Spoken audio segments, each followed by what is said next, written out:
Welcome back to The Scoop. It's time for our Let's Talk About It segment, where we shine a light on the people making change in our community. And this week, it's someone very close to home, our very own Katerina Kova, or as the art world knows her, Katerina Pravda. Katerina is an award-winning contemporary fine artist, and her work is more than just beautiful, it carries a message. Through painting, illustration, and mixed media, she explores the deep connection between humans and animals and uses her art to advocate for those who can't speak for themselves. Hey, I'm Katerina Pravda, a contemporary fine artist with a passion for creating harmony between people and animals. When I'm painting animals, it starts with the eyes. Eyes are the storytellers in painting, conveying emotions that transcend language, even across species. The eyes invite us into a shared experience where emotions speak louder than words ever could. All my animals are in elegant clothing. By weaving the wild into what we wear, I aim to create a deeper connection between us and the natural world, reminding us that fashion can be more than just a statement. It can be a tribute to the harmony and balance we all share with the planet. My art reflects this dream, blending human and animal forms to highlight our deep connections with nature. Through these surreal combinations, I hope to inspire you to rethink how we coexist with the world around us.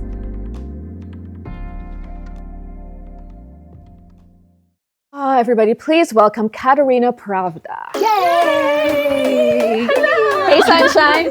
I changed so you know I'm a guest this time. Never fails with her. Never fails. At least she didn't twirl into the interview. Anywho. Next time.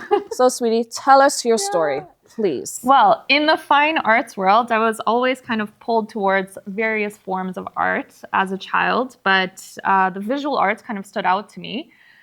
For whatever reason, I would just spend hours drawing, painting. I went to a little academy in St. Petersburg that was kind of like in between kindergarten and school. Mm-hmm. And there I learned visual arts, so they taught me all different things. I also learned languages there and drama and music. So I was always learning everything, but I would spend the most time painting, drawing, and exploring. So when we moved to Canada, the same thing kind of continued. I kept evolving all of the different artistic points, but it wasn't until I was like 10 or 11 that I told my parents, I'm like, I need to go to art school. Like, this is it.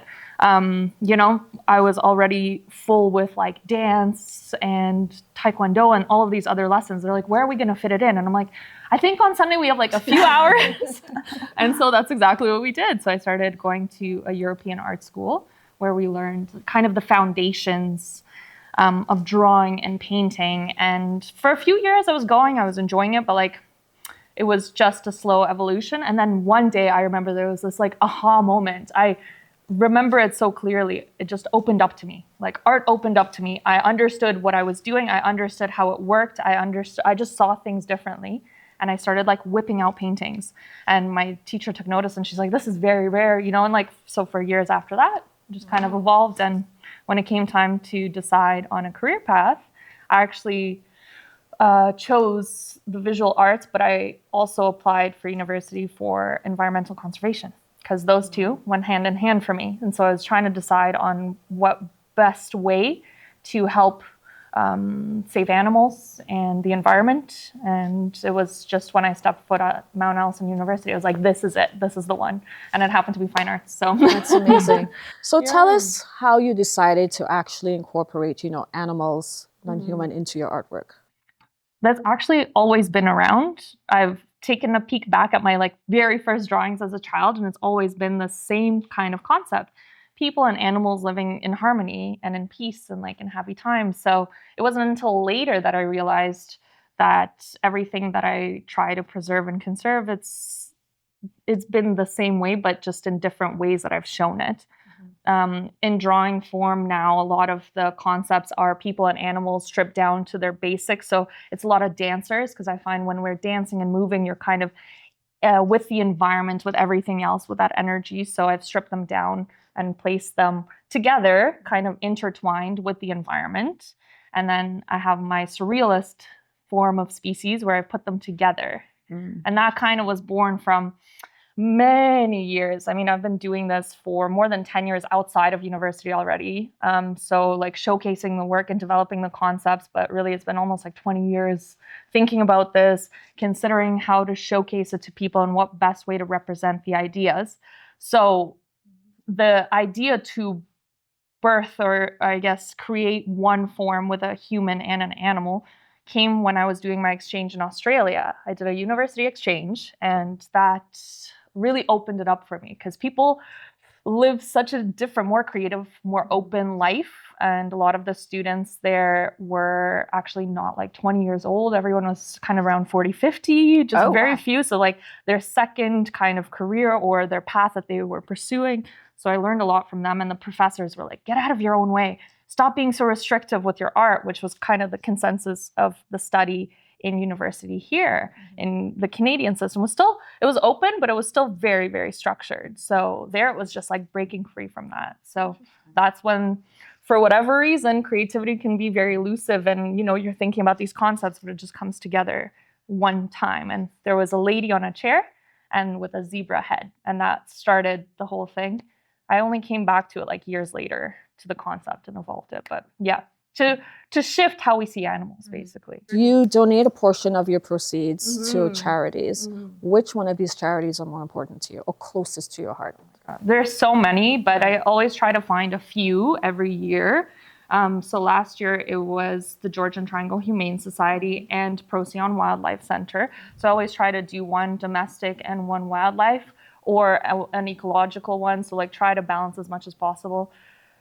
Hopefully one day I can just have it be a full nonprofit, so then I can just allocate the resources to all of the different charities, because they always need so much funding. Most of them are just run on donations, especially the wildlife ones where people don't really know, they're not really closely connected to the animals or endangered species. Like people have never seen these animals. So that's also another reason why I wanted to paint them. A lot of like pangolins, like people don't know that they're the world's most trafficked mammal, for instance. And it wasn't until I started doing research on them, and I do a lot of like scientific research to see their status and what their issues are. So I try to incorporate it into the work, but in like subtle ways and in a positive way, because there's a lot of good things that are happening with restoration of species as well. So it's not all doom and gloom.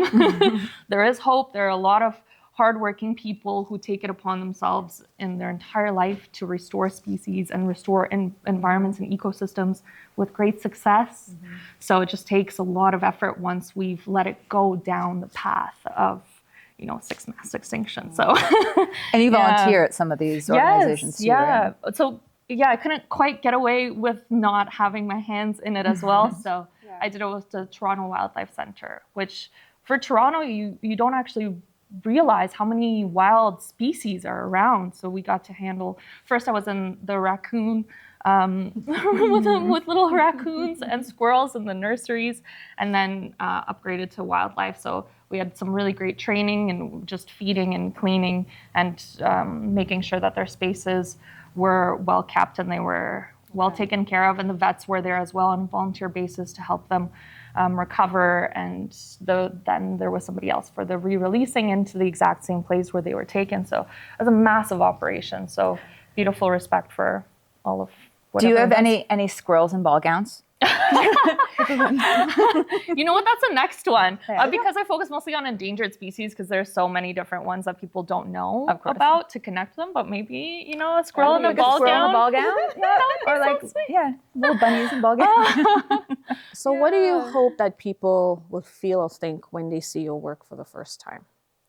Well, after exhibiting my work in different capacities and getting responses from audiences, I've realized that realistically, people will not help unless they love something. Okay, so my biggest goal with the art is to obviously portray them in a way.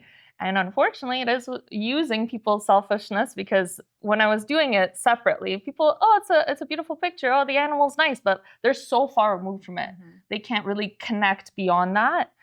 So for me, it is to make it as an elegant combination with a person, but always to see the eyes first, to connect, to really think about our similarities more than our differences, and that we all share this beautiful earth. We're all really interconnected, to kind of dive in a little bit closer, but to find an aspect of that connection that you can then love that animal, and then you will be more likely to help save it and to alter your actions, to not pollute as much, to not trample their ecosystems and environments, to consider them more in your actions moving forward, because each one of us can make a big difference.